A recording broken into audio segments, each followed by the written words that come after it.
Hi, I want to welcome you to this very first episode of Spiritual Conversations. I'm your host, Aaron Tomlinson, and in this episode, the first one, I have my good friend Aaron Abke on with me, and we talk about all kinds of things. If you don't know Aaron, he was raised in a Christian family. He was the son of a pastor who led one of the fastest growing charismatic churches in the state of California, in the Bay Area, who went through a bit of a crisis, personal crisis and crisis of faith, but ended up finding God and inner peace and spirituality. And so he shares very openly with us and very transparently his journey. And we get into all kinds of things, why this is the best time to be alive with the spiritual awakening that's happening. We even talk about channeling. So I want to invite you to join us. And without any further ado, here is myself and Aaron Abke. Welcome everybody to this edition of, I think I'm gonna call it Spiritual Conversations, and I have with me my very good friend, the wonderful, amazing, always insightful, famous, sometimes notorious, Aaron Abke. I like that intro. Aaron, it's good to have you. How are you? Thank you, man. I appreciate you having me on, and excited to have another great conversation. Yeah, I'm excited about it too. Now, I don't know with my viewers how many are familiar with you. So do you mind just sharing a little bit about who you are, what your spiritual journey, your spiritual evolution has been like? Sure thing. I grew up as an evangelical pastor's kid in the Bay Area here in California. And my dad was the pastor of a church that was at the time the largest and fastest growing evangelical church in the Bay Area. We had just shy of 1,000 people, I think. We were having crazy revival meetings, Wednesday night meetings, Saturday night, Sunday night, every night of the week at one point. And seeing a lot of miracles and, supernatural stuff. And that was just kind of normal to me as a kid.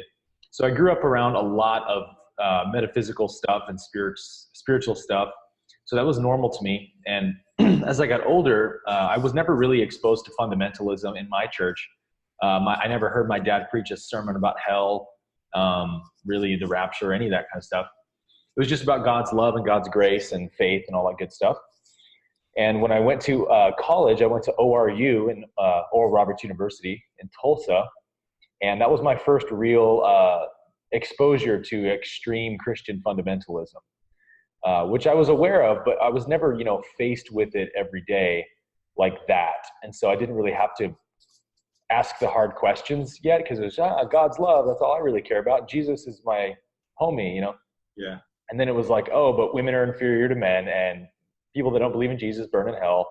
And there's a rapture coming, and Armageddon's on its way, and Jesus is going to kill people with a sword. And I'm hearing this stuff all the time. And I'm like, you guys really believe this stuff? And then not to mention there's the whole Carlton Pearson thing from ORU. So I heard about him a lot, and I was already starting to get kind of burnt out on some of the theological doctrines I was being presented with in all my classes and chapels and stuff.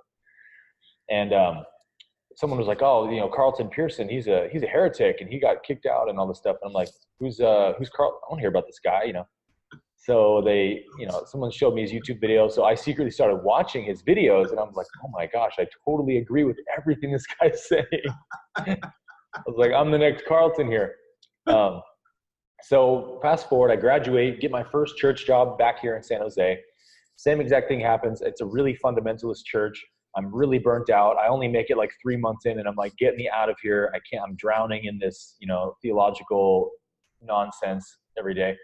And, breaking points came, and I quit my job, moved back to Oklahoma to kind of become just a spiritual seeker. I didn't know what I believed at that point, but I knew that truth had to be different than what I was seeing in my churches and Christian community. And all I really knew at that point was that whatever God is truth. Mm-hmm.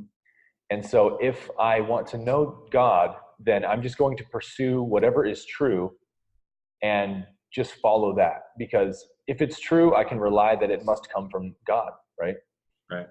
A lot of people, the only spirituality that they've ever been exposed to, and this may be less true today with the internet, YouTube and stuff, but for a lot of people, the only spiritual path that they've been shown in America is the Christian path.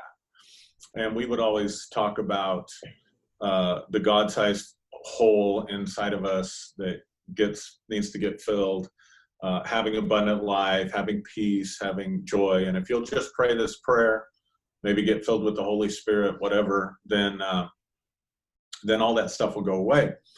And that's probably true because people are finding spirituality in that way because maybe that's the only thing they've been exposed to. But what you're saying outside of that paradigm, because what you're saying is you grew up in that, you grew up around miracles and signs and wonders, but you still had this struggle, which we all do, and yet you found, peace and self-realization, all the things that we say you're going to find if you pray this prayer. Right. You found outside of that. Yeah. And that's very interesting to me. It is, right? Yeah. Guess that means that God must be outside of belief systems. Uh-oh. Taboo. Yeah, right. Yeah, it's not that, my Christianity gave me so much beautiful spirituality and wisdom, and, gave me Jesus, really, who has been the defining inspiration of my life. I mean, I've always, from the time I was a little kid, Jesus was everything to me. I wanted to be like Jesus. I wanted to do the things he did, and, my greatest inspiration. And so I can't even say that I would have desired self-realization if it hadn't been for that. So everything, led up to that moment. But you're right. I mean, I didn't say a prayer or a sinner's prayer to have that realization. I had already said it, actually, and nothing ever happened from that. And I believe that that's because the truth is not a concept. Yeah. So what I'm drawing from that is we get lost in a thought form. We get lost in a paradigm. Yep. We think that the paradigm is the thing. Yep. So you're talking about Jesus, of course, in miracles, is based upon the teachings of Christ. Some people may dispute that, but it sure is. Yeah. And so what you're describing is Christ and God who transcends the thought form. Mm-hmm. And I think sometimes instead of connecting with the reality of what's there in terms of who God is, who Jesus is, who Christ is, we get stuck in the thought form. And then what we do is we tell people the thought form is the answer. And so if you'll think like this, if you'll believe like this, yes, exactly, then you'll find peace. And so people may have a true encounter with God and then become indoctrinated in this thought form, and they lose that encounter or they lose that abiding experience. And then we start fighting and trying to convert everybody to our thought form, to our group consensus. And what you're talking about is something that's truly transcendent. Mm-hmm. Yeah, I think that the Christian paradigm does a lot of things well and does a couple of things really horrible. And the main thing that it does horrible is to basically sustain your ego, your separate identity. And Jesus said on 2 separate occasions, if you want to be my disciple, then you need to first die to yourself, deny yourself. Right. And he's talking about, of course, the false self. And that was what my realization was. The way I describe it to a lot of people is that it was as if I walked into a room, like let's say I was giving somebody a tour of my mind or something. Mm-hmm. Like, okay, and this room is where I am, and here I am, and I turn the lights on, and it's just a bunch of empty machinery just running by itself, and there's nobody actually there. Right. And I went, oh my God, I get it. Like, in all these spiritual teachers talk about, the ego doesn't exist. You don't exist as a separate self. There is only God. And again, it can't just be a concept. It has to be a living truth. And until self-realization is lived, it's completely meaningless, right? Right. And so I saw that not as a concept, but as an experience. I saw that, oh my gosh, my mind is just a software program, a bunch of thoughts being churned up based on my conditioning, based on whatever traumas have happened to me. And my mind is relating this concept of me to those. And so it just keeps churning these thoughts up. And those thoughts are sort of being endowed with an identity as if they are an entity. Right. But when the thoughts are not there, I'm still here, but there's no concept of who I have been, the things I've done. There's just this perfect presence. And I just, at that moment, I could not differentiate my sense of self from God in that sense. It was just perfect oneness. And the Course in Miracles says that the kingdom of heaven is the awareness of perfect oneness. And that's what I experienced in that moment. And so, to say it happened outside of that paradigm is true, but it definitely didn't happen outside the Christ paradigm. Right. That's what it came from. Yeah, absolutely. So it's almost like we try to take that which mind cannot describe, start describing it, and we lose it in the process of the description because we get lost in the description.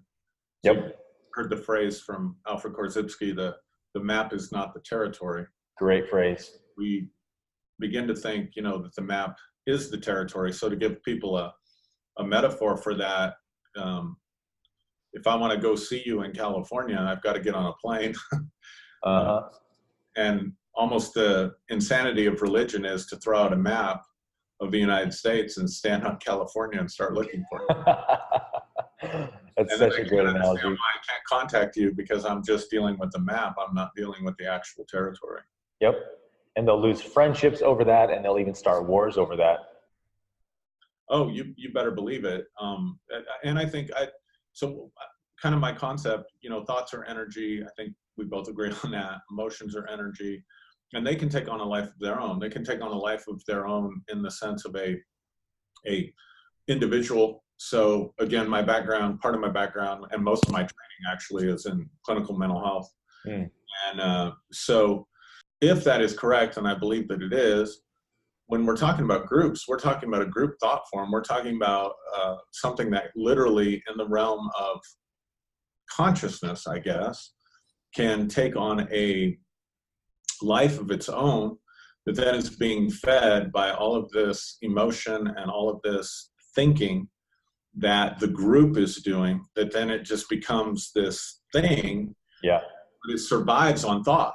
Yeah. So one of the things I've noticed is that you can, as long as you don't disagree with the thought form, you're good. As long as you bow to the idol, you're good. Yeah. And the moment you challenge the thought form, it's like that thing is losing one of its feeders. Yep. And so those that are controlled by the thought form, their personality changes. It's kind of like the hive mentality. Yeah. I mean, you can be going through hell in your personal life. You can be depressed, be empty. You can be dealing with broken marriage, whatever the case may be. And people will pat you on the back and not show a lot of concern. But you suggest that people can experience life outside of the name of Jesus Christ, which is an English label that we use.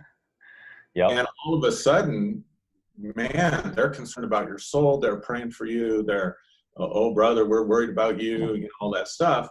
Well, where was that when you were in crisis? Well, you weren't challenging the thought form. Yeah.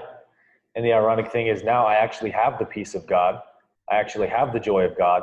I actually look upon others with only love and compassion. I see no guilt. I see no judgment. I see no separation. I live with the presence of God 24/7 now. And the old paradigm looks at me and says, you're a heretic. You need to repent. You're going to hell. Right. And I'm just like, actually, you're already in hell. Exactly. Yeah, people will tell me all the time, you don't believe in hell. I'm like, oh, no. Oh, I sure do. I definitely believe in hell. I've been there many times. Exactly. I was a resident at one point. So when you and I first connected, your channel only had a few hundred subscribers. You were just getting started. You'd done a lot of videos on the law of attraction.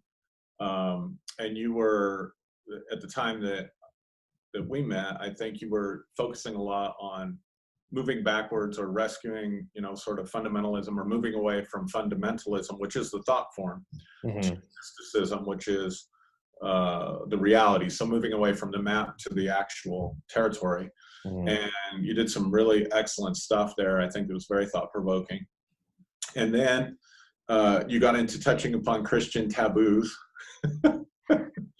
And I think we did a video on astrology. You did a video on astral projection. Oh, yes. A method for astral projection. And then also a really good, one of the best explanations that I've heard of what what that phenomena actually is. Mm-hmm. And now some of your newer videos, you're starting to focus on some of these channeled works like A Course in Miracles, The Law of One. I don't know I think you might have mentioned the Seth material at some point. Yes, definitely.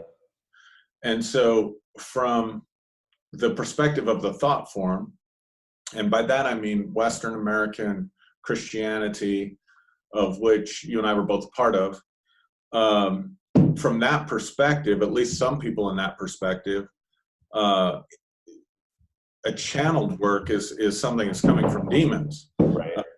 For viewers that maybe don't know what a channeled work is, it's when a person, when a disincarnate entity speaks through the person. Mm-hmm. If you come from a charismatic tradition, then you understand that as prophecy. When a person stands up and says, "Thus saith the Lord," and they speak as though the Holy Spirit is speaking through them, Good point. that's actually a form of channeling. Mm-hmm. So describe for me, if you would, did you have any struggles with that, or how did you work through that, or was that a struggle for you at all? Yeah, great question. I can't say it was, actually, to be honest. I kind of dove headfirst into astral projection, and I mean, I just put everything on the table because I just had such a blinding passion to want to know what's true. And I knew for a fact that the old paradigm I came from, the fundamentalism, definitely wasn't true. So I could cross that off. And then it's like, well, there's this whole world of other stuff, and I'm just going to dive right in as if it's God. And if it's not, I'll find out and I'll turn away from it. If it's really evil, I'll find out real quick. I'm not worried about that. And so, yeah, I didn't get into channeling till about a year ago, channeled stuff.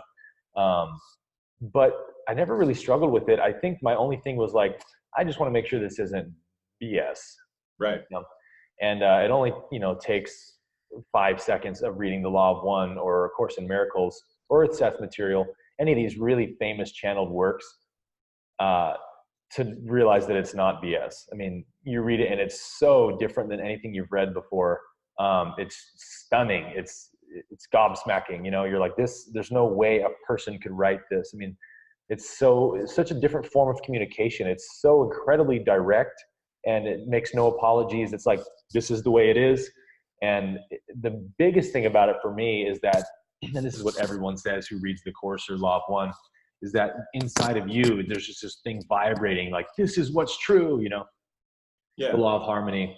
So yeah, I mean, I never doubted it. I mean, there's definitely channeled works that probably are BS out there, I'm sure. I don't read any of them, but channeled works have really changed my life in a lot of ways. So in my background, so when I got, I grew up in a Christian home, much like you. I had a hunger for God. I was not raised in a fundamentalist background at all. We didn't talk about hell. We didn't talk about the rapture. We didn't talk about all that stuff. Went through a crisis in my mid to late teens, and was searching. Of course, this is back in the late 80s. So really the only spiritual path that was available to me at the time was Christianity. Mm-hmm. And I remember I had a friend who challenged me with the Bible, and he said, you how did he say it? He said, you can't pick and choose what you take, even though we all do. So you're saying I can? We all do in the Bible. I'm saying we all do in the Bible. I'm saying, and listen, I've been there, done that, wore the T-shirt in just about every expression I could find of the Christian thought form. Let's just call it that. Yeah. But he said, you've got to take all of it or not take any of it. So early on in my life, then the basis for truth and guidance in life came from the scriptures, or at least from my understanding of the scriptures, which creates, you have to wrestle through a lot of different things, because the scripture itself the Bible itself is not one book. It's many books. So it's multivocal. Yep. And there are many different views that are being espoused within it. And a lot of times they don't agree with each other. Mm-hmm. So when people say, well, the Bible contradicts itself, and we get real defensive for the thought form. Yeah. But in fact, it actually does, because the Bible itself is multivocal. It's a library. So I'm leading up to this question because I think a lot of viewers would be interested in this. you're talking about truth. You're talking about hearing things and having what some might call the witness of the Spirit on the inside.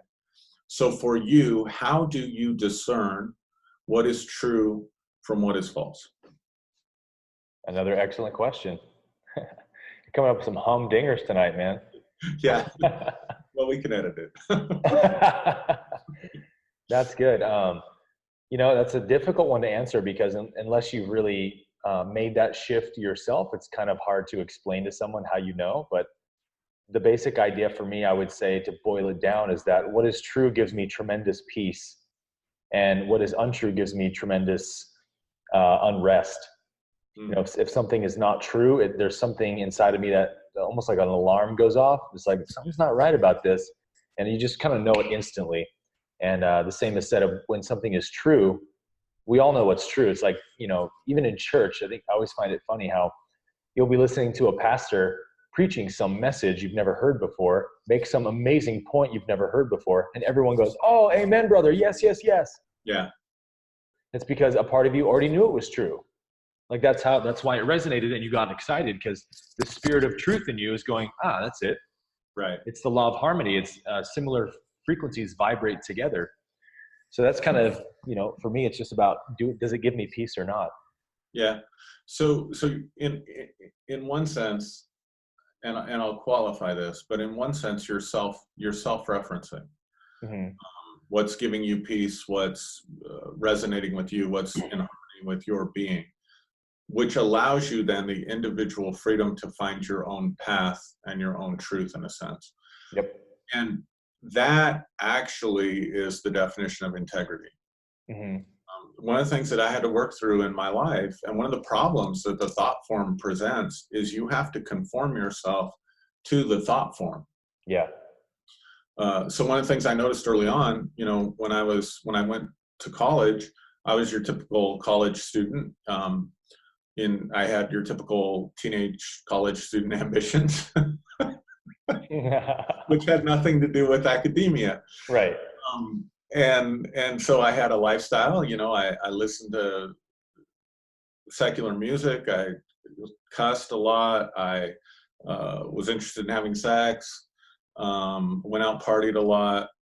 And that's what all my friends did. And then when I, made this radical conversion to Christianity, then, year later, whatever, I burned all my not Christian. I burned all my secular tapes, because that was back before even CDs. Not Bon Jovi. Guns N' Roses, man. No. Guns N' Roses and Queensryche. And if anything deserves hell, that deserves hell. Exactly. And then I'd go buy it again, and I'd listen to it for a while and I'd be like, "Oh God, I've been so carnal." Oh, that's hilarious. Such a split mind that creates, huh? But what I noticed, I gave up cussing, gave up drinking. And so what I noticed was all I did was conform to a culture when, before I found Christ, I conformed to this culture that did these things, conforming to this culture that does these things. Mm-hmm. So I'm taking on the outward appearance of what I need to do in order to get validation and affirmation from other people. And all I did, I didn't really, it was a crisis for me, because I realized I didn't really have a change of heart. I had a change of environment. Mm-hmm. Yeah. And so it took me a while to learn, integrity. We can say integrity is telling the truth, meaning, okay, Aaron, what were you doing at, 8:30 on Tuesday night? Well, I was doing a video with Aaron Abke. That would be the truth. Right. And that's all the farther we take integrity. But true integrity is being true to who you are on the inside, mm-hmm. and being willing to give expression to that, regardless of, in some cases, regardless of the social consequences, if you know what I mean by that. Yeah, totally. In other words, I'm willing to be my authentic self. That's where true integrity is found. So for me, when you're talking about self-referencing, listening to this thing inside of you, looking for the harmony and the peace inside of you, in actuality, what you're doing is you're living very authentically. So you're living on a higher level of integrity than somebody who just factually tells the truth. Yep. That's an excellent point, man. You cannot you cannot live by truth conceptually. You cannot tell people, here's a list of rules, here's, the right things and the wrong things, go ahead and live by this. It doesn't work. It'll only lead people to have, like what you described, having this split mind where you continually make yourself guilty because you can't live up. Righteousness has to be a living transformation that takes place in you. And I think a lot of what Christianity does is to give people like a pseudo spiritual awakening.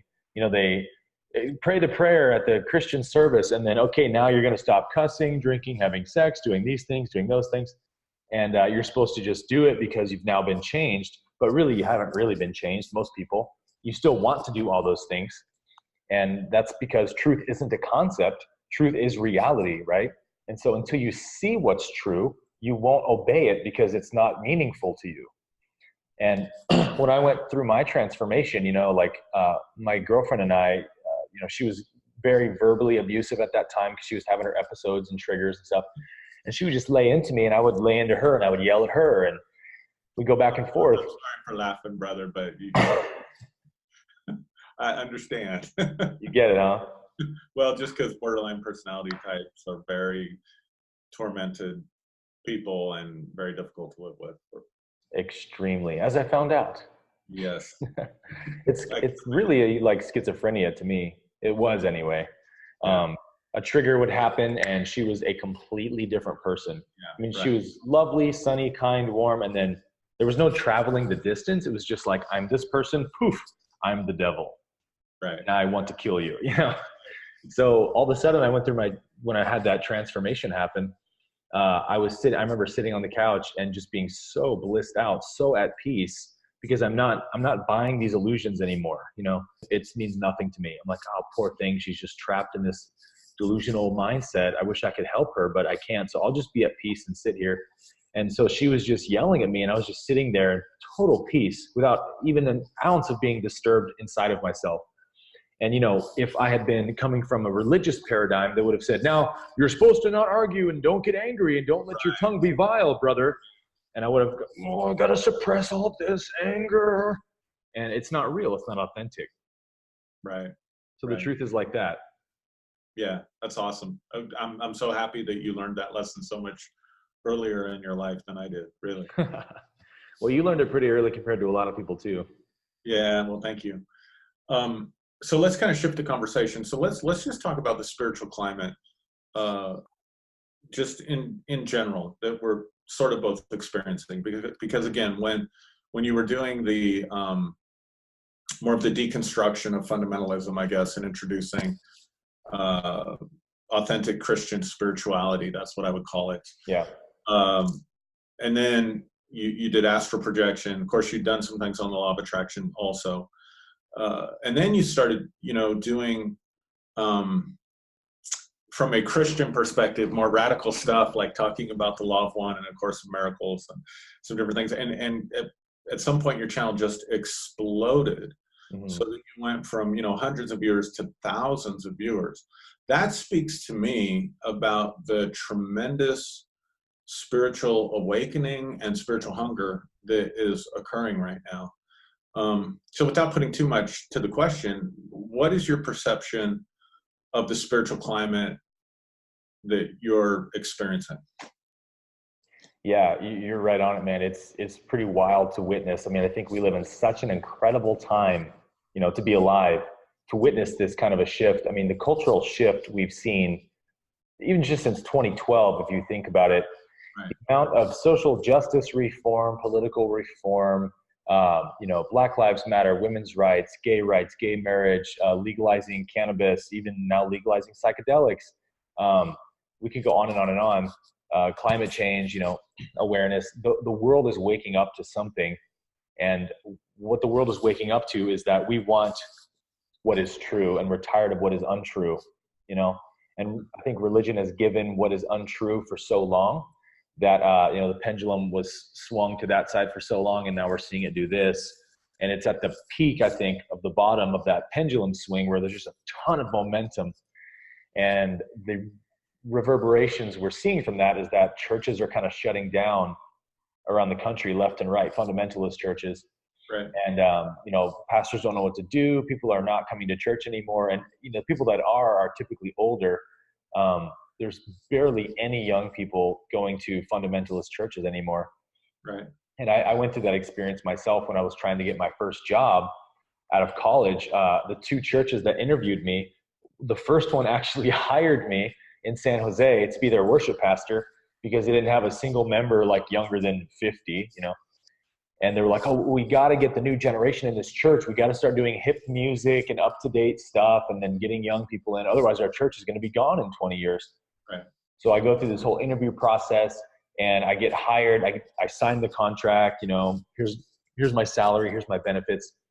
And then the morning, the week before my first week leading worship there, the pastor called me and said, I'm so sorry, Aaron. I did everything I could to prevent this, but the elders, they called an emergency meeting, and they said, we changed our mind. We can't hire this kid. We're going to chase out all the old people. We got to keep the hymns. We got to keep the stuff we're doing. And so I lost my job, and I was really upset because I just gotten married, and I was, like living with my parents, and I'm like, I'm looking for a job so I can move out and stuff. And then I got hired at the next church, was where I actually worked for a year, which was the same exact thing. We need someone young in here to help us move this church forward. And so I started seeing those little cues back then and going, some shift is happening. Why is nobody my age in church? And pretty soon I wasn't in church either. And so people are seeking truth outside of religious ideology and structure. I think people are waking up to the fact that truth is all around us, and this is my Father's world. This is God's reality. There is no other reality for it to be. So why do we have to be so afraid of everything or demonize everything or segregate everything? Why don't we love one another? Love is better. Love is easier. Believing that, all these subcultures of people, gays, trans, whatever, they don't go to heaven, or even just not a Christian in general.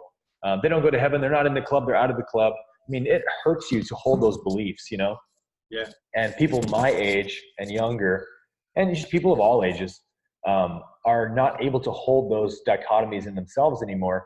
And so they're just kind of going, look, I'm just going to leave everything I grew up with behind and search for my own truth.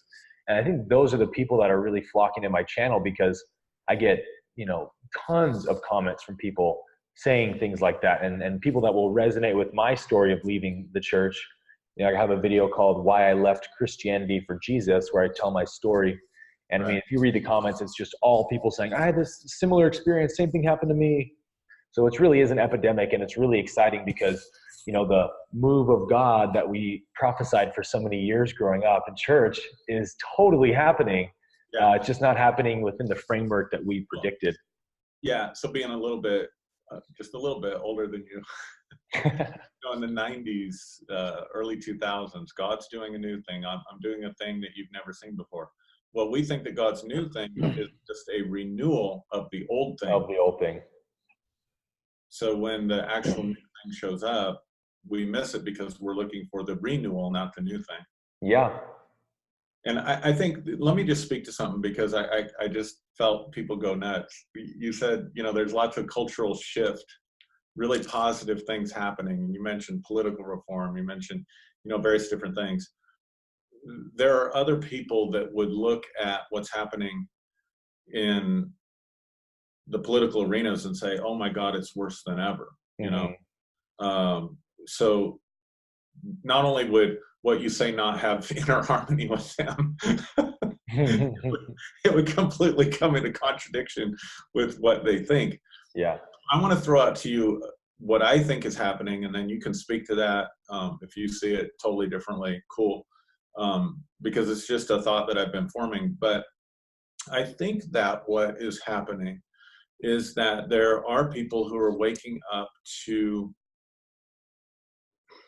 I want to call it their individual self, their individual experience and expression that is all part of the one, right? Mm-hmm. But yet it's their part, it's their individual expression.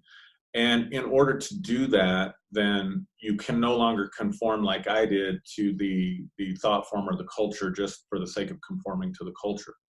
So I think you see, I like to call it an awakening, because to me that just resonates. Yeah. but an awakening to the authentic self and authentic experience, to what you're calling what is real. At the same time, I think there is other individuals out there who are not able to do that, and as a result of that are struggling from a very deep sense of powerlessness. And nobody wants to feel powerless. And so just like anything else in the mind, we tend to suppress that. I've done some things on the shadow self. We tend to push that into the shadow, but you're going to try to compensate for that in some way. And so what I think happens, and one of the reasons I think Donald Trump is such an attractive figure, is because regardless of what anyone thinks of Donald Trump, he presents himself as powerful. Yeah. So if you don't have individual power, then you will gravitate towards group power in a very cultish, sort of fanatical way. And I just wonder if we're not seeing sort of this polarity or this separation where people are maybe dealing with that sense of powerlessness, and they're sort of choosing one of two paths. I'm going to awaken to my power and the power of what's real, and I'm going to get off of the map and into the territory. And then other people who aren't able to do that for whatever reason are gravitating more to the map, or gravitating towards symbols of power in the culture, thereby actually surrendering even more of their individual power. Yeah. So that you're seeing a greater polarity maybe than ever before. And it depends on what eyes you're looking through to see whether you're seeing the positive changes of social reform, climate, concern for the climate, marginalized groups that you mentioned, or whether you're saying, oh my God, the whole thing's going to hell in a handbasket. Yeah. Does that make sense? 100%. Yeah. I think like the pendulum swing analogy, whenever the pendulum swings to one side, the opposite side fights tooth and nail to resist it. When Obama was president, it was the Republicans, demonizing Obama at everything he did. He's the Antichrist, he's the devil incarnate. And then now you see the liberals fighting against Trump, and Trump is sort of the right-wing response to that pendulum swing. Yeah. And so until we finally equalize in the middle and figure out how to meet with one another, love one another, work together, we're going to see this polarity keep happening and the segregation keep happening. Yeah, and I think that you're exposing a real myth, because I think the myth is you live authentically to yourself. If you find your truth, if you start to live out of true integrity, then you're going to become selfish. But what I'm seeing is the exact opposite is happening. The more people are able to connect with themselves, the freedom, let's say for life, liberty, and the pursuit of happiness, let's just say that. Mm-hmm. I'm going to, find what makes me happy. I'm going to find my truth. I'm going to find my expression. The exact opposite happens when you experience that freedom from within. You want to give that freedom to other people, and you become more tolerant, you become more loving, you become more compassionate, you become more understanding, and your world becomes so much more enriched, because now it's not just this black and white, us against them. Either you believe this way or you don't believe this way. All of a sudden you realize, man, this, like you said, our Father's world, this creation is amazing. And the most amazing thing about creation is the human being. Yeah. And my life can actually be enriched by giving my contribution and my part, by living authentically, but also then I want to learn from other people. I want to learn about other people.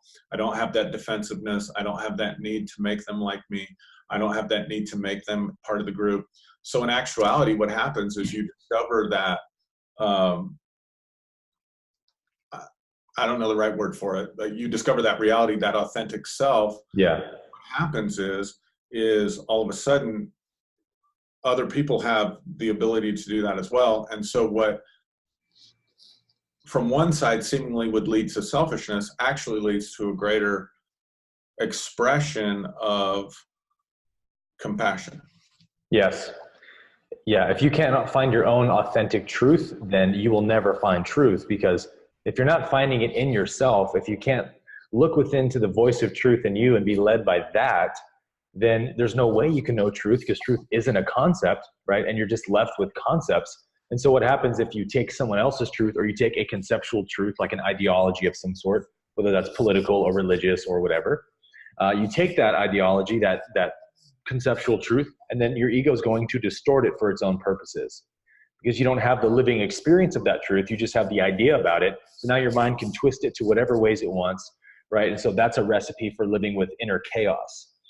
And so I think that, when I said a minute ago about truth always makes me feel at peace, the argument I hear a lot of people say is, well, the murderer kills because it makes him at peace or whatever, which isn't true. But even if that was true, the real definition of whether or not something is true is, does this make me feel more connected?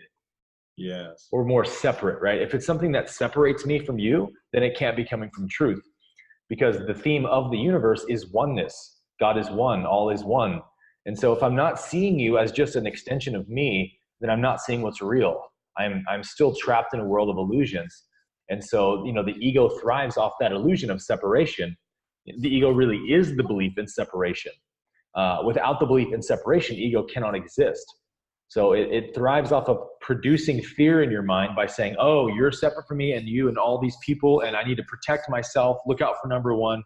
And so then I protect my religious ideologies. I'm willing to fight for them, to go to war for them. Some people are even willing to kill for them.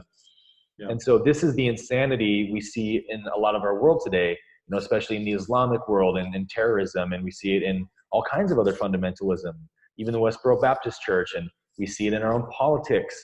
We're making enemies out of everyone because we don't follow the voice of truth that's within us.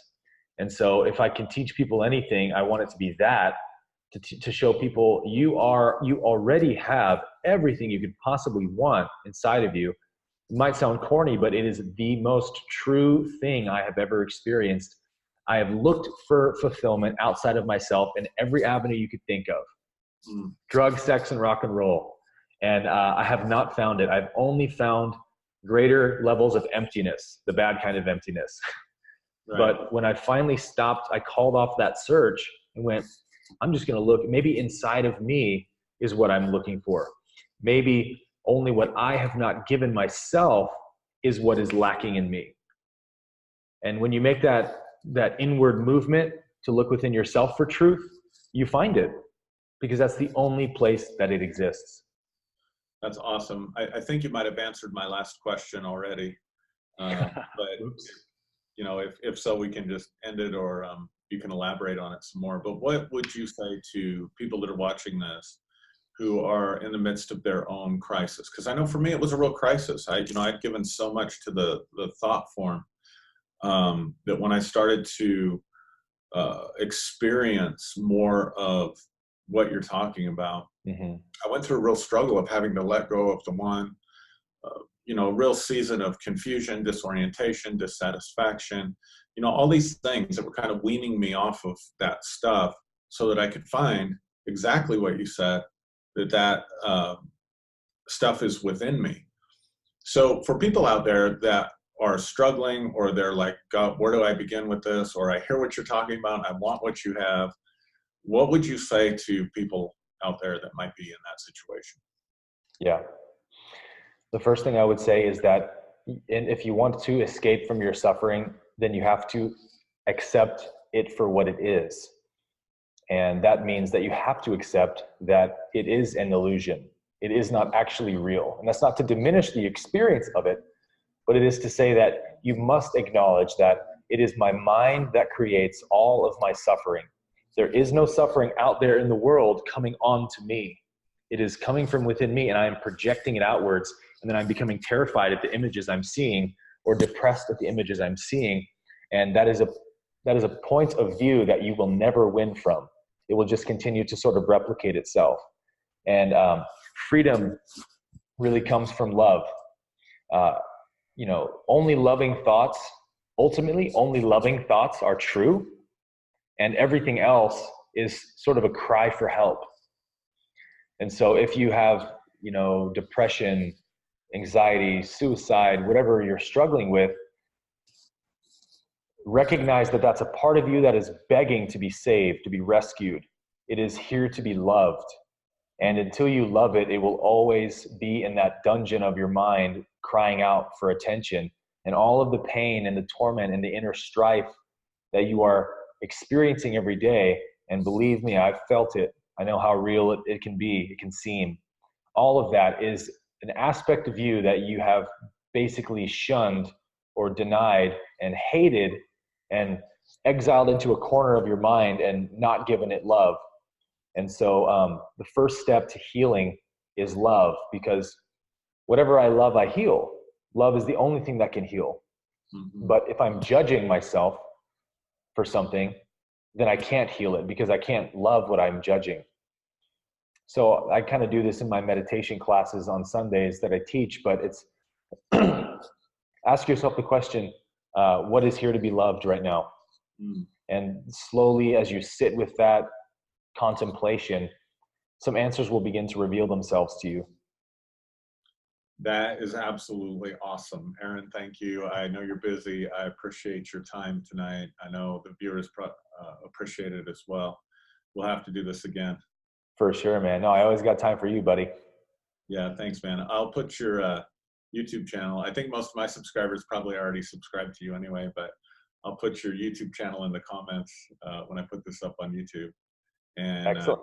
God bless you and what you're doing, man. I just think you're doing an incredible work.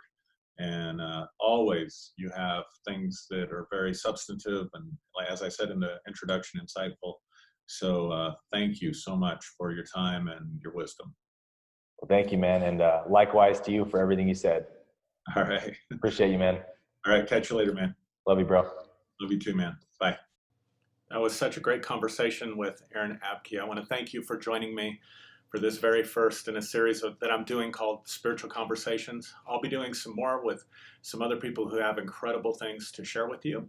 If you haven't subscribed to my channel, I'd love to invite you to do so, and turn on the notifications so you know when something's up that maybe would be of interest to you and that hopefully will help you along your spiritual path and journey. Again, thank you so much for joining us, and God bless you.